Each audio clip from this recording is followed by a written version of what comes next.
कहते हैं बहुजनों की सरकार थी, यूपी में बहुत अच्छा काम किया बहन मायावती ने। अरे भूतकाल की पीड़ा, पुराने सांप की लकीर को पीटते रहोगे क्या? आज की बात करो। कहाँ हैं बहन जी? क्या बोल रही है बहन जी? किसने रोका बहन जी को बोलने से? पहले से ज्यादा पैसा उसके पास, पहले से ज्यादा फ्री है वो बोलने के लिए। उस पर किसने लगाम लगा रखी है आपके हितों के लिए बोलने के लिए? ये छोड़ दो साथियों। जो मुद्दे आप यहाँ उठा रहे हैं, हम लगातार आपके उन मुद्दों को, अपने उन मुद्दों को सुप्रीम कोर्ट के गलियारे से उठाते रहते हैं। और वो मुद्दे इसलिए उठाते हैं कि देश में संविधान के हिसाब से मानवीय व्यवस्था हो। भारत का संविधान सरकार बनाने के लिए नहीं बना। भारत का संविधान किसी को prime minister, chief minister, chief justice बनाने के लिए नहीं बना हुआ है। ये गलतफहमी निकालने की जरूरत है। और मैं कई जगह ये सुनता हूँ, अब तो बहुजनों का राज होगा, बहुजनों की सत्ता होगी। ये अपने आप में बहुत ही घटिया लाइनें हैं। देश आज़ाद होने के से पहले सत्ताओं के अधीन था, राजशाही तानाशाहियों के अधीन था। डेमोक्रेसी का मतलब सत्ता या राजशाही नहीं है। डेमोक्रेसी का मतलब है जनता की व्यवस्था, जनता के द्वारा, जनता के लिए। तो ये सत्ता वत्ता शब्द भूल जाओ इस बात को कि बहुजनों की सत्ता होगी। बहुजनों के तो मेंबर अभी भी बहुत हैं जिनको जनप्रतिनिधि कहता है इंडिया का कानून, मगर इंडिया के जनप्रतिनिधि रहने की बजाय पार्टियों के प्रतिनिधि हो गए हैं। बदमाशी चल रही देश के अंदर। पार्टियों के बंधुआ मजदूर जिनको आप अपना मानते हो, ये एससी समाज का, ये एसटी समाज का, ये फलाने समाज का है, सारे के सारे मदारी के बंदर हैं पार्लियामेंट के अंदर। कुछ लोग नरेंद्र मोदी बोलता है तो तालियां पीटते हैं, इसलिए नहीं कि उनको समझ में आती वो बात या उस बात को अप्रिशिएट करते हैं, इसलिए डरते हुए कि उनकी दुकानदारी चलती रहे, टिकट मिलती रहे, उसके मरने के बाद उसको बच्चे को टिकट मिल जाए, इसलिए तालियां पीटते हैं। तो साथियों, इस देश में किसी को भीख मांगने की जरूरत नहीं है, ये अधिकार है। और किसी की हिम्मत नहीं, किसी के बाप का ये देश नहीं, किसी के बाप की ये सरकार नहीं, किसी के बाप की ये जुडिशियरी नहीं। लोकतंत्र में और सबसे ज्यादा गुंडागर्दी अगर चल रही है तो देश की सुप्रीम कोर्ट और हाई कोर्टों में चल रही है, उसके लिए ध्यान देने की जरूरत है। वहां उठो। ये सत्ता वत्ता से कुछ नहीं होने वाला। तुम पार्लियामेंट में कानून बनाते हो, वहां बैठ के मनुवादी वर्णवादी जज उसको, तुम्हारे बनाए हुए कानून को लात मार देते हैं। बैठे रहो, तमाशा देखते रहो, एमएलए एमपी बनाते रहो, चीफ मिनिस्टर प्राइम मिनिस्टर बनाते रहो, कुछ नहीं होने वाला। आदिवासी राष्ट्रपति बन गई। कई बार मुझे ये लगता है, ये कहना पड़ता है मुझे कठोर हृदय से, कहते हैं बहुजनों की सरकार थी, यूपी में बहुत अच्छा काम किया बहन मायावती ने। अरे भूतकाल की पीड़ा, पुराने सांप की लकीर को पीटते रहोगे क्या? आज की बात करो। कहाँ हैं बहन जी? क्या बोल रही है बहन जी? किसने रोका बहन जी को बोलने से? पहले से ज्यादा पैसा उसके पास, पहले से ज्यादा फ्री है वो बोलने के लिए। उस पर किसने लगाम लगा रखी है आपके हितों के लिए बोलने के लिए? ये छोड़ दो। जाति पाति और मेरी जाति का एमएलए बन गया, मेरी रिलीजन का एमपी बन गया, मेरी जाति का चीफ मिनिस्टर बन गया, इन बातों में कुछ नहीं। मानवता की जाति का कौन एमएलए एमपी है? मानवता के लिए कौन तैयार है? देश के संविधान के लिए कौन तैयार है? देश का प्रियम्बल कौन से नेता को पता है? देश का प्रियम्बल कहता है 3 तरह का न्याय दो, ये गारंटी है। और उस न्याय का प्रमाण है देश में फ्रेटर्निटी। देश का भाईचारा सबसे घटिया गिरावट पे है। यहाँ हर आदमी को रोज सुबह शाम घुट्टी पिलाई जाती है हिंदू मुसलमान की जातियों की। और कहना पड़ता है बार बार, यूजीसी का मामला रेगुलेशन का तो आपके सामने आ गया। भरम है क्या किसी को कि ओबीसी है प्राइम मिनिस्टर? इससे पता चलता है वो ओबीसी नहीं है। ये प्रमाण है। उसका वकील सुप्रीम कोर्ट के अंदर जिस वकील की ड्यूटी है संविधान को बचाने की, संवैधानिक संस्थाओं के बनाए हुए कानूनों को पैरवी करने की, वो चुप रहते हैं वहाँ पर। आपको केवल सुप्रीम कोर्ट में सबसे पहले कुछ परिवर्तन करना है तो सुप्रीम कोर्ट, हाई कोर्ट में कर लो, बाकी सारा सौदा ठीक हो जाएगा। किसान कानूनों के वक्त महीनों तक याद नहीं आया उनको स्टे, जो सुप्रीम कोर्ट में जज बने बैठे हैं। देश के लोगों का आंदोलन उनको समझ में नहीं आया। 2 बच्चों की माँ, वेमुला की और तावड़ी की, उन बहादुर माओं को हम सैल्यूट करते हैं जिन्होंने 7 साल तक संघर्ष किया। और वो तो अच्छा है, उस वक्त जो जज था जस्टिस रमन्ना, कोई और होता वो नोटिस भी नहीं होना था, ये काम भी नहीं होना था। और बीच में ऐसे जज आए कि इस काम ने गति पकड़ी। अगर मैं यहाँ खुल के और बातें आपको समझ में नहीं आएगी ज़्यादा, वो अगर नहीं होते तो ये अंजाम तक नहीं पहुँचना था मुकदमा। वही सुप्रीम कोर्ट, वही चीफ जस्टिस खुद कहता है इसको करो भाई काम को, और जब कर देते हैं इतना इमीडिएटली उसको पता चल जाता है कि ये तो भाई भयंकर कानून है, ये तो जाति पाति को बढ़ाएगा। और एक अफवाह फैलाई जा रही देश में कि सो कॉल्ड, और एक भाषा का यूज आप करना बंद कर दो, कोई सवर्ण नहीं, कोई सोने का आदमी नहीं। नॉन शेड्यूल कास्ट संविधान में जिस तरह के नागरिकों का वर्णन है और जिस तरह का नहीं है डिटेल में, उसको जर्नल भी मत कहो। Non schedule caste, non schedule tribe, non minority, वर्णवादी, मनुवादी, ये उसका पर्यायवाची शब्द है। उनको पता चलता है जातिवादी बढ़ेगा। अरे जातिवाद तुम्हारे दिमागों में गोबर भरा हुआ है। और अब कहने में बुराई नहीं, ये जन जन को कहनी पड़ेगी। सुप्रीम कोर्ट और हाई कोर्ट पे कब्जा है वर्णवाद का, मनुवाद का। मैं बार बार चिल्ला रहा हूँ सुप्रीम कोर्ट के अंदर से, ताकि इस देश के लोग जाग जाएं, इस बात का पता करें। कुछ नहीं होने वाला, सीएम बना लो, अपना पीएम बना लो, उनके बस का कुछ नहीं।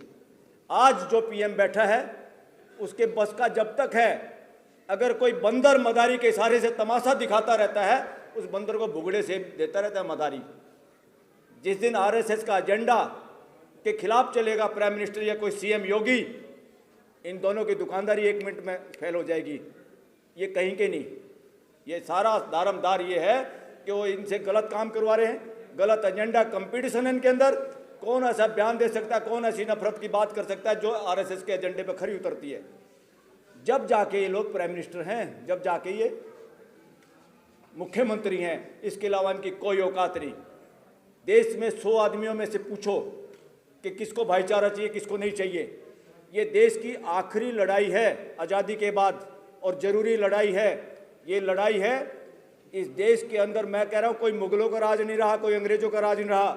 अल्टीमेटली उस दौरान भी वर्णवादियों का, मनुवादियों का राज रहा। आप क्यों नहीं समझते इतिहास को? अपने बच्चों को बताओ, ये बाजुलूज के रिजर्वेशन शब्द का भी विरोध करो। कोई रिजर्वेशन नहीं है। देश के संविधान के हिसाब से इस देश की गवर्नेंस के अंदर इस 145 करोड़ के देश को चलाने की व्यवस्था में सबकी भागीदारी सुनिश्चित करना ही संविधान का लक्ष्य है। आप काहे को भिखारी बनो? रिजर्वेशन आज भी जो मैं एजेंडे में पढ़ रहा था, इसमें था 27% ओबीसी के लिए, ये वो। अभी जस्टिस गवई के वक्त में एससी का रिजर्वेशन सुप्रीम कोर्ट में लागू हुआ। देश के लोगों को पता भी नहीं होगा कि देश में कब से ये लागू है, मगर सुप्रीम कोर्ट में लागू नहीं था। वहाँ आपका कलरक चपड़ासी भी नहीं लग सकता था। वो जस्टिस गवई ने जब वो रिजोल्यूशन पास करके नोटिफिकेशन जारी किया, तो जस्टिस गवई और सारे जजों को मैंने ओपन लेटर लिखा, ये गड़बड़ नहीं चलेगी, सबको शामिल करो, ओबीसी को भी शामिल करो। जस्टिस गवई ने इसमें और अच्छा एक काम किया। मैं इसलिए प्रशंसा करता हूँ उनकी। कई बातों में मैं उनकी बुराई करता हूँ कि अपने भतीजे को जज बनाने के चक्कर में, अपने सीनियर के किसी को जज बनाने के चक्कर में उस आदमी ने वो काम नहीं कर पाया जो वो कर सकता था। तो इसीलिए ओबीसी की रिजर्वेशन, एक्स सर्विसमैन की, विकलांग की, दिव्यांग की रिजर्वेशन का नोटिफिकेशन, वो एससी, खाली एससी वाला नोटिफिकेशन फाड़ दिया गया। इकट्ठा नोटिफिकेशन निकला जब ओबीसी के भाइयों को अब रिजर्वेशन सुप्रीम कोर्ट में लागू हुई है। तो उस मुकाम पे मैं तो कोई जज नहीं, एक छोटा सा वकील सुप्रीम कोर्ट में हूँ। जहाँ आदमी रहता है उसको पता खरपतवार कहाँ है, अगर उसका उखाड़ने का मन हो तो हमने इमीडिएट वो कार्रवाई की। तो एक ऐसा काम हो गया जो शायद फिर सालों तक लटक जाता। तो इसीलिए सुप्रीम कोर्ट सबसे पहले सरेआम कहना शुरू करो, सुप्रीम कोर्ट में वर्णवाद मनुवाद नहीं चलने देंगे। सुप्रीम कोर्ट में एक जातियों के वकील जज आजकल कौन है? खुल के इसलिए बोलना पड़ रहा, हम जाति के खिलाफ नहीं है, हम मानसिकता के खिलाफ है। और मानसिकता में सबसे ज़्यादा क्यों अंग्रेजों को कहना पड़ा भाई कि ब्राह्मणों को जज मत बनाओ, इनके अंदर न्याय का चरित्र नहीं है? वो इसलिए नहीं है, एक खुरापात है कि इस समाज में हम ही सबसे सर्वश्रेष्ठ हैं और सर्वश्रेष्ठ रहने के लिए कुछ भी षड्यंत्र करने पड़े देश में, वो लोग करने की मानसिकता रखते हैं। आरएसएस कोई हिंदू राष्ट्र का संगठन नहीं है, आरएसएस ब्राह्मणवादी संगठन है, मनुवाद वर्णवाद का स्थापना और उसको स्ट्रॉन्ग करना चाहता है। हिंदू विंदू का कुछ नहीं, वो ब्राह्मणों का संगठन है, ब्राह्मणों के लिए है, ब्राह्मणों द्वारा संचालित है, वो कोई हिंदुओं के ठेकेदार नहीं। हिंदू तो यहाँ बैठे हैं। इसलिए हमारे समाजों के बच्चों को गुमराह करके किसी को बजरंग दल, किसी को फलाना दल, अपने अपने बच्चों को समझाओ कि बजरंग दल का अध्यक्ष बनने से महान नहीं बनते, एक अच्छा इंसान बनने से महान बनते हैं। अपने बच्चों को समझाओ। उत्तराखंड में क्या हुआ, वो उसमें सारे लोग, कई लोग आपके हैं, बहुजन समाज के लोग जो बजरंग दल का झंडा ठाए फिरे थे। हमारे यहाँ तो हमारे बुजुर्ग ये कहते हैं, भाई हमें तो ये समझ में नहीं आया, ये चरित्र भी समझ में नहीं आया। ना हमारे बाप दादाओं ने कहा कोई पूंछ वाला बच्चा हुआ था घर में, ना हमारे सामने हुआ है, ना हमें उम्मीद है कोई फ्यूचर में होगा। ये कथा कहानियाँ छोड़ो, जितनी मनुवादी वर्णवादी कथा कहानियाँ हैं, ये हिंदुओं के ग्रंथ नहीं हैं, ये वर्णवादियों के ग्रंथ हैं। इनको जूते मारो। जिसको देख रहे हैं वही अपना उसमें वो नतमस्तक हो रहा है। मैं देख रहा हूँ यहाँ पर एक मंदिर है इसी कनॉट प्लेस के अंदर, पढ़े लिखे नौजवान मंगलवार के दिन इतनी लंबी लाइनें लगा रहे हैं। आस्था के नाम पे आप देश के युवाओं को दास नहीं बना सकते। आप संविधान के खिलाफ काम कर रहे हो, आप साइंटिफिक टेम्पर के खिलाफ काम कर रहे हो। इन चीज़ों पे बोलना पड़ेगा। ये जो देश के लोगों को डराने की कोशिश कर रहे हैं कि मेरी भावना ठेस पहुंच गई, भावनाओं को जूते मारने हैं, भावनाओं का ठेका नहीं लेना। भावनाओं का 3 आधार है। अगर तुम्हारी भावनाएं, तुम्हारी कथा कहानी हमारे बाल बच्चों को, रिश्तेदारों को मानसिक गुलाम अगर बनाएंगे तो हम विरोध करेंगे, तुम्हारी एफआईआर भी दर्ज कराएंगे, तुम मुस्टंडागिरी कर रहे हो, असंवैधानिक काम कर रहे हो। दूसरा, मोरालिटी, पब्लिक मोरालिटी। आप सूरज को कहोगे कि पश्चिम से निकलता, ये नहीं चलेगा। जैसे बाइबल के लोगों ने गलीलियो को फांसी चढ़ा दिया होता, तो उसका विरोध कर सकते हो आप। और एक जो आदमी कथा कर रहा है, अगर वो झूठ बोल रहा है, आपके प्रश्नों का उत्तर नहीं दे रहा, उसको दफा करने का, उसको बंद करने का, उस बकवास को करने का जिम्मेदारी आप लोगों की, समाज की है। और साथियों, जनगणना के खिलाफ अगर कोई भी शरारत करे, कोर्ट करे, ये मत घर में बैठ जा करो हाथ पे हाथ रख के कि अब तो कोर्ट ने कर दिया। नो, कोर्ट बहुत बड़ी बदमाशी कर सकती है। देश की सबसे बड़ी कोर्ट जनता है। ये 3 लोगों में से एक है। 2 को व्यवस्था दी, भाई तू कानून बना दे घर के लिए। दूसरे को कहा तू उनको एग्जीक्यूट कर दे, लागू कर दे कानून को।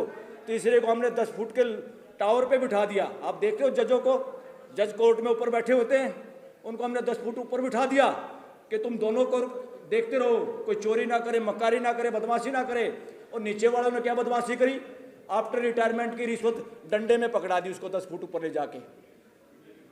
तो after retirement appointment of high court and supreme court जज is the biggest corruption in India. ये करप्शन का अड्डा है और आपको विरोध करना है। हाई कोर्ट और सुप्रीम कोर्ट में मास्टर ऑफ रोस्टर है। ये क्या होता है मास्टर? ऐसा कोई मास्टर नहीं चाहिए इस देश के अंदर। मास्टर ऑफ रोस्टर भ्रष्टाचार का अड्डा है, वो भी आपको समझना होगा, उसके खिलाफ बोलना होगा। अब तैयारी कर लो। हमारे जैसे लोग जब भी आप लोगों का सहयोग मांगे, आप लोगों को हाई कोर्ट और सुप्रीम कोर्ट आना पड़ सकता है। आओगे कि नहीं आओगे? यस, डरने की जरूरत नहीं है। जब आगे हम रहेंगे तो किसी को डरने की जरूरत नहीं है। तो बाकी 1-2 मुद्दे पे, यस, जो पैसा देश का पैसा है वो कहीं भी लगा हो, उसमें देश की भागीदारी है, उसमें आरक्षण नहीं, उसमें प्रतिनिधित्व, रिप्रेजेंटेशन जरूरी है। इसलिए ये कोई ऐसी सारी बातें हैं जो संविधान सम्मत हैं, संविधान के खिलाफ काम हो रहा है। आपके बैठे हो स्पीकर हॉल में, स्पीकर क्या बदमाशी कर रहा है देश के अंदर, सभापति क्या बदमाशी कर रहे हैं देश के अंदर, बोलने नहीं देते। जब प्राइम मिनिस्टर बोलता है, बीजेपी वाले बोलते हो तो उसकी शक्ल कैसी होती है स्पीकर की, और जब अपोजिशन का लीडर बोलता है, दूसरे लोग बोलते हैं उसकी शक्ल कैसी होती है। शक्ल से पता चलता है कि शक्ल में चोर छुपा हुआ है, चोर बैठे हुए स्पीकर के रूप में। देश समझ नहीं रहा क्या? और ये काम सुप्रीम कोर्ट को करना चाहिए था। सुप्रीम कोर्ट उस काम को कर रही है जो कहीं ना कहीं सरकार से निर्देशित है। सुप्रीम कोर्ट उन कामों को कर रही है जिसका इंटरेस्ट सरकार इंटरेस्ट लेती है, वो शक्ल देख लेती है, सॉलिसिटर जनरल का, अटॉर्नी जनरल का, ये क्या चाहते हैं। तो पहले दिन स्टे करना और अफवाह फैलाना कि सो कॉल्ड सवर्णों को पहले ही बिना दोष साबित किए दोषी बना रहे हैं। अरे कौन बना रहा है भाई? तुम्हारी बदमाशी को दोषी बना रहे हैं। तुमने हक मारा है लोगों का। यूनिवर्सिटियों में गुंडागर्दी चल रही है, नॉट फाउंड सुटेबल लिखा जा रहा है, सरेआम गुंडागर्दी चल रही है। साथियों, जो बेईमान होता है या जो संख्या में कम होता है वो षड्यंत्र के सहारे आपको बड़ा दिखाई देता, बड़े नहीं है, डरपोक है। खड़े तो हो जाओ, खड़े होने की हिम्मत करो। Thank you very much.